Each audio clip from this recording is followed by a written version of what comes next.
જય ગજાનન, જય માતાજી। પ્રદોષ વ્રત એટલે શું? પ્રદોષ વ્રત કરવાથી આપણને શું ફળની પ્રાપ્તિ થાય, ચાલો જાણીએ।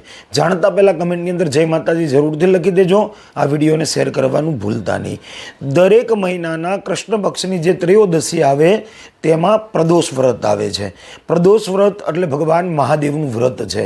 એમ કહેવાય આ વ્રત કરવાથી તમારા જીવનમાં કોઈ રોગ હોય, કોઈ બીમારી હોય તો એમાંથી તમે મુક્ત થાવ છો।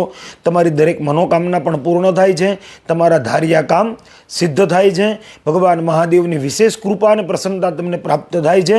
કારણ કે મહાદેવે સ્વયં દેવતાઓને આ વરદાન આપેલું છે કે પ્રદોષ કાળની અંદર મારી કોઈ પૂજા કરશે, મને અભિષેક કરશે, ધૂપ ધ્યાન કરશે, મારા મંત્ર જાપ કરશે તો એની દરેક મનોકામના હું પૂર્ણ કરીશ। તો મહાદેવની નજીક રહેવા માટે, દરેક ગ્રહ પીડામાંથી મુક્ત થવા માટે તમારે પ્રદોષ વ્રત કરવું જોઈએ। પ્રદોષ વ્રતની અંદર તમારે ઓમ નમઃ શિવાય મહામંત્રના જપ કરવા જોઈએ। ભગવાન મહાદેવને ધૂપ ધ્યાન કરવું જોઈએ। જળથી, દૂધથી, પંચામૃતથી ભગવાન મહાદેવને અભિષેક કરી અને બિલીપત્ર તમારે અર્પણ કરવા જોઈએ।